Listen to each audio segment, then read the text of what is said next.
눈앞에 하얀 걸 보니까 라는 생각도 잠시 정신이 들어오면서 주변을 두리번 해보니 전 제가 병실에 있다는 걸 알게 되었습니다. 이게 어떻게 된 일인가 해서 옆에 있는 간호사분께 물어보니 제가 얼굴을 맞고 뒤로 쓰러지면서 가벼운 뇌진탕에 걸린 거였어요. 그래서 순간적으로 의식을 잃게 된 거죠. 얼마나 놀랐는지 몰라요. 아무래도 배구 선수 출신인 신우가 저에게 손을 올렸으니까 일반인에다가 체구가 작은 저로선 얼마나 충격 크게 받았겠어요. 바로 쓰러지게 된 거죠. 남편은 저를 찾아와서 어떻게 된 거냐고 물었고 전 신우가 나를 때렸다고 그래서 내가 지금 쓰러진 거라고 했습니다. 그러자 남편은 누나가 당신을 때렸다고? 내가 들은 이야기랑은 좀 다른 이야기인데? 진짜야 당신? 이라고 하면서 제가 말한 부분을 믿지 않는 겁니다. 얼마나 화가 났는지 몰라요. 아니 그러면 당신이 들은 이야기는 뭔데? 뭐라고 들었는데? 말 좀 해봐. 어이없네? 하면서 물었고 남편은 그제서야 저에게 신우가 거짓말 친 내용들을 말해주는 겁니다. 아니 누나가 당신이 누나한테 뭐 갑자기 욕하고 대들어서 그래서 어깨를 툭 치면서 왜 그렇게 말했냐고 했을 뿐이래. 그래서 당신이 중심 못 잡고 뒤로 쓰러져서 이렇게 크게 다친 거라고 하던데? 라고 말하는 겁니다. 고약한 신우는 자기가 잘못한 것만 쏙 빼놓고 가족들에게 설명한 거죠. 그때 병실에 누워있는 전 신우의 거짓말 때문에 너무나 답답해서 가슴을 막 팍팍 쳤습니다. 아니 어떻게 저렇게 뻔뻔스럽게 거짓부렁이를 칠 수 있냐고 하면서요. 억울한 게 그 자리에 저밖에 없으니까 저희 말은 아무도 믿어주지 않았죠. 심지어 남편조차 지 누나 편을 들고 누나가 그럴 리가 없다고 당신이 머리를 다쳐서 지금 약간 착각하고 있는 것 같다고 했지요. 진짜 그 말 듣는데 눈물이 또르륵 나더라고요. 내가 잘못한 것도 없는데 왜 난 오해를 받아야 하고 이렇게 답답하게 살아야 하는지 알 길이 없었습니다. 진짜 짜증나고 분노가 폭발했어요. 그리고 나의 편을 안 들어주고 끝까지 지 누나 편을 들어주는 남편에게 있던 정마저 후두둑 떨어지게 되었죠. 저런 남편 놈이랑은 다시는 보기도 싫고 마주치기도 싫다. 내가 태어나면 바로 이혼 준비해야지. 그 집에서 짐을 빼버려야지 결심을 했습니다. 그렇게 전 그 이후로 3주 정도 더 입원을 해서 치료를 받았고 퇴원했어요. 그날 남편이 데려왔습니다. 그런데 갑자기 남편 진지하게 말하더라고요. 자기 지금 집에 빨간 딱지로 온 가구들이 도배되어 있어. 놀라지 말고 들어줘. 라고 하면서요. 전 아니 그게 무슨 소리냐고 집에 빨간 색깔 딱지가 왜 붙어있냐고 물었습니다. 남편은 머뭇거리다가 그게 아니라 진짜 이걸 말해야 하나? 하면서 뜸을 들이다 아니 누나가 우리 집 유일한 재산 그걸 담보로 또 돈을 빌렸나 봐. 어디서 투자금 모아오면 1억을 3억으로 만들어준다는 이야기에 할머니부터 내려온 우리 집을 누나가 담보로 걸어서 은행에서 대출한 거지. 그런데 그게 꽤 되었고 이자를 계속해서 안 갚으니까 독촉장이 날라온 거야. 그런데 누나도 무지개 나도 지금 중소기업 다니면서 하루 일해서 하루 밥 벌어먹고 사는 형편에 거기에 더해서 우리 엄마도 지금 식당이라면서 사는데 우리가 돈이 어디서 생기겠어. 누나한테 그 1억 어디다가 썼냐고 하니까 그냥 홀라당 사기당해서 날려버렸다는데 내가 화가 나겠어 안 나겠어. 속이 그냥 완전히 터져버리는 거야. 이거는 뭐 어떻게 할 수도 없어요. 미치는 거지. 어쩜 좋니? 자기야. 라고 하더라고요. 전 그래서 신우가 목숨을 걸고 길을 쓰고 나에게 돈을 빌려달라고 한 거구나. 뭐 저런 여자가 다 있냐 하면서 화가 바득 난 채로 시댁에 가게 되었고 거기서 신우를 만났습니다. 전 신우의 얼굴을 보자마자 딱 째려보면서 내가 복수해 줄 거예요. 신우 눈에서 피눈물 나게 내가 그렇게 만들어 줄게요. 아주 딱 기다려봐. 그럴 날 얼마 안 남았으니까 알겠어? 라고 하면서 고래고래 소리 질렀습니다. 신우도 저를 팍 째려보면서 어디 할 수 있으면 해봐 라고 하더라고요. 그렇게 시간이 지난 후 시모가 들어왔고 난리가 났어요. 이 집이 지금 경매에 넘어가면 우리 대대로 물려받은 집 남의 손에 가게 되는 거라고, 진짜 큰일 나는 거라고 하면서요. 거의 뭐 발등에 불 떨어진 사람처럼 생난리를 치더라고요. 웃겼습니다. 그렇게 소중한 집이면 왜 담보대출을 받았는지 저는 한숨을 푹 쉰 채 방으로 들어가서 한숨 자려고 했어요. 제가 수면 유도 음악이 있어야 잘 자는 스타일인데 그걸 틀려고 남편 핸드폰을 잠깐 봤다가 남편이 저 아플 때 병원에서 저 간호해 준 게 아니라 지네 회사 경리랑 간질간질한 썸을 타고 있었던 겁니다.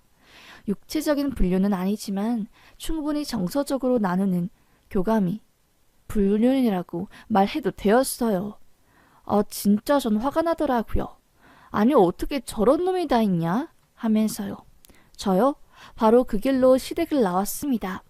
그리고 급한 대로 고시원에 들어가서 남편한테 문자 하나를 날렸어요. 넌 끝까지 네 신우 편을 들더니 결국 나 몰래 바람피고 있었구나. 그래 정상적인 남자라면 지 마누라 편을 들지 지 누나 편 들 순 없지. 니네 집이 그동안 나를 그렇게 못살게 괴롭혔으니까 나도 아주 딱 똑같이 괴롭혀줄게. 진짜 뼈저리게 니네들이 잘못한 거 내가 깨우치게 해줄 테니까 좀만 기다려봐. 참교육해줄 테니까 알겠어? 라고 하면서 전 고래고래 소리를 질렀습니다. 불행 중 다행인 것은 저희가 결혼할 때 혼인신고는 1주년 지나고 나서 하자고 했거든요. 그게 천만다행이었죠. 법적으로 이혼녀가 아니게 되어서요. 저는 외국에 있는 부모님에게 이 사실을 말했습니다. 이혼한다고요. 아니 해야 한다고요. 솔직히 전 부모님한테 이 말을 했을 때 또 예전처럼 또다시 쿨하게 그래 그렇게 해라 라고 말하실 줄 알았어요. 그런데 이번에는 이렇게 반응을 안 하시는 겁니다. 우리 딸 그렇게 만든 사돈댁을 내가 가만히 두고 볼 순 없지. 어디 배가 불러서 우리 귀한 딸을 건드려? 하면서 거의 극대노를 하신 겁니다. 전 살면서 엄마가 그렇게 화를 낸 모습 처음 봤어요. 제가 왕따를 당했다는 말을 들었을 때도 그거 다 지나가고 너무 신경 쓰지 말라고 무심하게 말한 엄마가 제가 신우에게 맞고 쓰러지고 이런 사실을 들으니까 거의 뭐 폭발하게 된 거죠. 해외에서 교수 생활을 하고 있었던 엄마는 급하게 일정을 비우고 한국으로 오게 되었습니다. 다행히 시간제 교수라서 시간을 비울 수 있었던 거고 독일에서 작품 활동을 하고 있는 아빠는 오지 못하셨지만 한국에 있는 자기 친구들에게 말해놓아서 제가 화끈하게 복수할 수 있게 도와주셨어요. 처음으로 부모님이 밉지 않고 감사한 순간이었습니다. 엄마는 바로 한국에 오자마자 부동산 법인을 운영한 팁을 이용해서 바로 복수에 들어갔어요.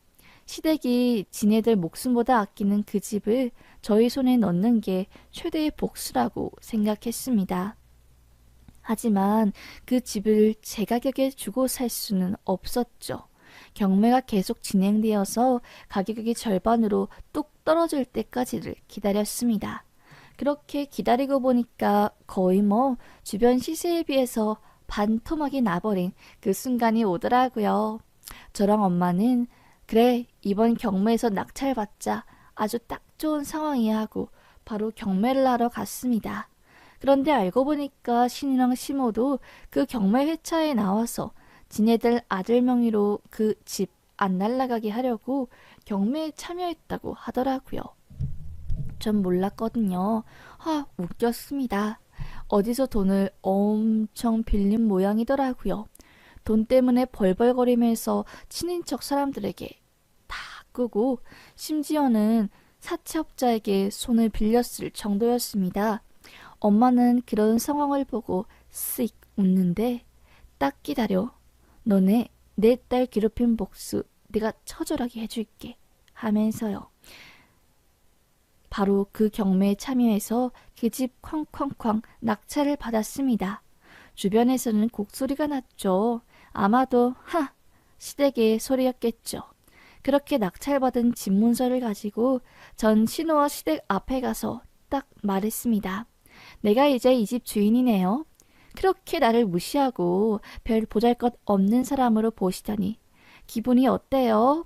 전 며느리가 당신네들 집 뺏어간 거 빨리 짐 빼고요. 집에서 나가주세요. 꼴도 보기 싫으니까 하면서 거의 욕만 안 했지 사람 모멸감 줄 수 있는 것은 싹 다 해줬습니다. 그들도 엄청 부끄럽고 창피해하면서 고개를 들지 못했어요. 신우는 네가 어떻게 그럴 수 있어? 또 저에게 큰 소리를 내면서 손을 올리려고 하길래 전 손을 들린 고소장을 하나 더 보여줬습니다. 우리 이제 가족 아니죠? 그래서 내가요 고소했어요. 신우를 폭행죄로요. 배구 선수 경력도 있고 선수가 일본인을 때린 거라서 아마 형이 좀 세게 나갈 거예요. 제가 오랜 시간 동안 병원에 누워있기도 해서 아마 꽤나 힘든 소송이 될 겁니다. 제가 민사까지 소송할 거거든요. 민사소송 보통 3년? 길게 잡으면 그 정도 걸리니까 한번 그 시간 동안 길고 긴 생각의 의자 시간을 가져보세요 하면서 전 팩하고 그들에게 말을 던졌습니다. 시모는 울고 불고 신우는 질풍에 못 이겨서 고함을 지르고 한마디에 뭐라고 해야 할까요? 맘모스 같았습니다. 석기시대 맘모스. 밥 못 먹어서 포효를 지르는 그 정도로 우습게 보였어요.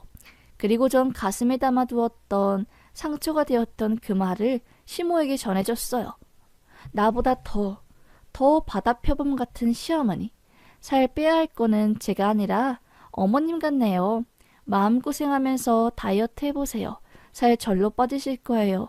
바다표범처럼 언제까지 엉엉엉 거리면서 기어다닐 수는 없잖아요. 하면서 찡긋 웃어주었습니다. 그리고 공교롭게도 엄마 고등학교 시절 가장 친한 친구가 제 남편이 회사에 이사로 있었던 거였어요. 바로 엄마가 그 친구한테 자기 옛사이가 바람을 펴서 내 딸이 어마어마한 상처를 받았다고 이거 인사관리팀한테 전해서 인성에 문제 있다고 좀 말해달라고 했죠. 그렇게 그 이야기를 전한 뒤 딱 3일이 지나니까 전 남편한테서 연락이 온 겁니다. 너 우리 회사에서 무슨 짓 한 거야? 팀장부터 시작해서 대리 과장까지 전부 다 나한테 지금 이게 뭐한 짓거리냐고. 너 그렇게 더럽게 바람피고 경리랑 희희덕 됐냐고 하면서 나한테 난리치잖아 라고 하더라고요. 전 덤덤하게 말했습니다. 아니 그 정도 용기도 없이 회사에서 불륜한 거였어? 연애 땐 몰랐는데 너 생각보다 되게 쫌팽이구나. 어쩌면 좋니? 나 너처럼 쫌팽이 처음 봤어. 제발 쫌팽이 집 좀 그만해. 집안 망신 개망신 그만 시키라 이 말이야. 알겠어? 니네 집은 어떻게 돌아가는 꼴이 그렇게 막장이냐? 하면서 제가 할 수 있는 무시란 무시는 싹 내주었습니다. 남편도 결국 깨갱하면서 저한테 뭐라고 더 이상 말도 못하더라고요. 결국 회사에서 수군대는 소리야 점점 심해지는 자기에 대한 사생활 소문으로 전 남편은 그 회사를 나오게 되었어요. 신우와 시모 그리고 남편은 하루아침에 집을 잃어서 지금은 거의 빌라 지하방에서 살고 있다고 합니다.